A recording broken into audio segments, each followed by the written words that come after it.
Sukro, kamu inget gak hari pemakaman si Eneng? Ya jelas, inget lah. Aku yang gali, aku yang ngubur. Kenapa emangnya? Aku dengar dari ibunya si Eneng, katanya setiap malam dia sering dengar suara nangis dari si Eneng. Suara angin kali. Tapi masa angin bisa minta tolong sih? Katanya tolong, tolong gitu. Jangan-jangan Jangan-jangan apa? Jangan bilang kalau kamu lupa lepas tali pocong si Eneng. Lah, iya toh. Kayaknya aku lupa. Sukro, duh, itu kan penting. Gimana kalau si Eneng bangkit?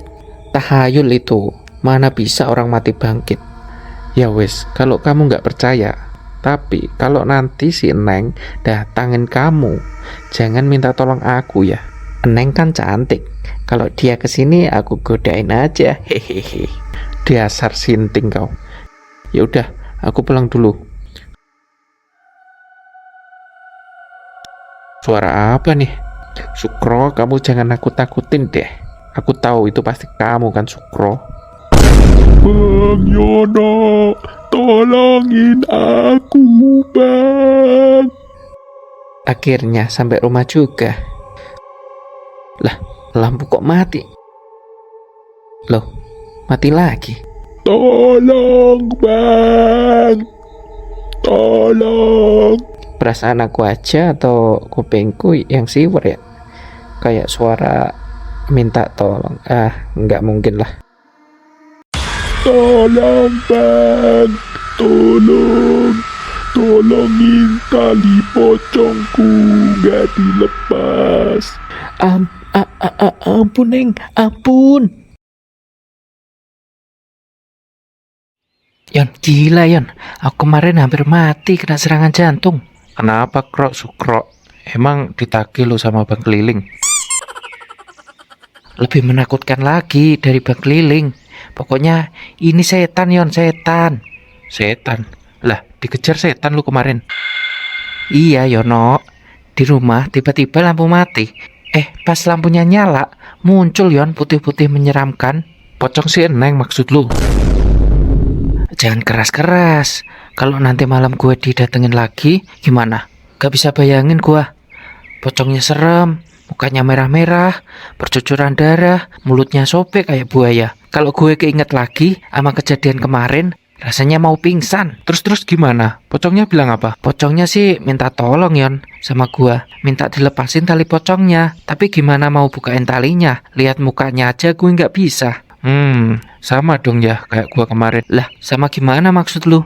Ya sama, gua kemarin juga didatengin setan pocong. Ciri-ciri sama kayak yang lu bilang tadi.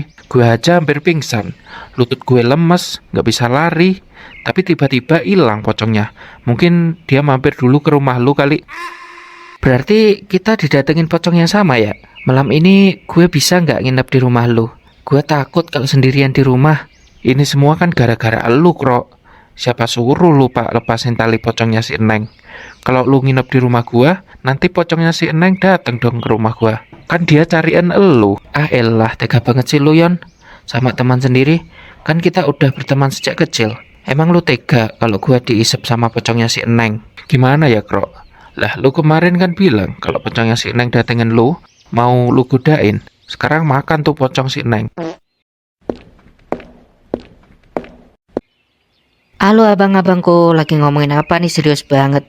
Deo, anak kecil ngikut aja. Ya gak apa-apa dong bang, siapa tahu aku bisa nambahin masalahnya. Hehehe. Alah, dasar bocah demek. Kalau tahu masalahnya, lu pasti nggak bisa ketawa, yuk. Emang masalahnya apa bang? Kok aku makin penasaran ya? Gua dikejar-kejar pocong yuk. Pocongnya si Eneng. Kok lu tahu sih? Yalah bang, itu mah hampir semua orang tahu. Semenjak kematian si Eneng, dia gentayangan. Minta tolong, tapi nggak tahu dia mintanya apa. Banyak kok saksinya. Iya, katanya gue juga pernah dikasih tahu orang kalau maknya sendiri aja didatengin sama si pocong Eneng. Yon, gue kok jadi makin takut ya. Ini semua gara-gara gue yang teledor. Jadi arwah si Eneng gentayangan. Kok jadi salah Bang Sukro? Emang Bang Sukro salah apa bang? Lu diam aja dah buat masalah yang itu. Bukannya dibunuh pocong, malah dibunuh warga sekampung lo nanti. Iya, tapi gue juga merasa bersalah kalau kayak gini ceritanya. Pocong si Eneng emang meresahkan, Bang. Pak Jono kemarin di kebun dicegat sama pocong. Ibu Sumi pagi-pagi belanja ke pasar juga didatengin sama si pocong Eneng. Duh, stop. Kenapa, Bang? Kenyataannya emang gitu kok. Lu lihat belakang lu. Anjir, kenapa nggak bilang sih, Bang? Ada maknya si Eneng. Lah lu nyerocos aja kayak kereta. Anak saya sudah meninggal. Masih kalian kata-katain. Salah anak saya apa sehingga kalian fitnah begitu kejamnya? Sukro, Yono, kalian udah tua, bukannya cari kerja malah ngerumpi di sini. Kayak emak-emak. Lu juga Dio, anak kecil mulutnya tajam, nyebar berita hoax lu tentang anak gua yang sudah meninggal. Maaf, Mak Saroh. Dio janji nggak akan ngulangin lagi. Iya Mak Saroh, maafin saya Mak. Saya juga, Mak, minta maaf. Dasar kalian berdua sama aja kayak warga satu desa ini. Suka gosipin anak saya yang sudah meninggal. Pak, Ada apa Mak? Kenapa nangis? Pulang-pulang kok malah nangis? itu Pak, sepanjang jalan kupingku panas dengerin warga. Warga yang pada gosipin anak kita yang sudah meninggal. Astagfirullahaladzim. Tega banget ya warga desa. Udah ibu jangan nangis lagi. Mungkin ini cobaan dari Tuhan Yang Maha Esa, agar kita bisa lebih lapang dan ikhlas terima kematian si Eneng. Iya Pak, aku juga udah coba sabar dan pura-pura tidak mendengarkan. Tapi yang namanya hati Pak, kadang juga bisa meledak. Kalau setiap hari anak kita yang sudah meninggal terus-terusan digosipin. Tenang Mak, sekarang Mak yang penting berdoa demi ketenangan arwah anak kita. Kalau warga desa berani gosipin lagi, biar Bapak yang ngatasin. Iya Pak, tapi Mak boleh cerita nggak Pak? Iya, cerita apa? Sebenarnya Mak kadang sering ngimpiin anak kita loh Pak. Di dalam mimpi itu dia cuma nangis dan meminta tolong. Lah Mak gimana sih? Tadi Mak marah kalau warga gosipin anak kita. Sekarang Mak malah bilang gitu. Mimpi itu kan cuma bunga tidur, nggak perlu dipercaya. Tapi itu kayak nyata banget sih Pak. Udahlah, sekarang lebih baik ibu sholat dulu, biar hatinya tenang. Dan jangan lupa, doain si Neng juga. Kalau masalah mimpi, udahlah, nggak usah terlalu dipikirin. Nanti ibu sakit siapa juga yang susah. Kita sendiri kan? Ya udah, Mak sholat dulu ya. Ada-ada aja warga desa, berani-beraninya gosipin si Neng. Awas aja nanti.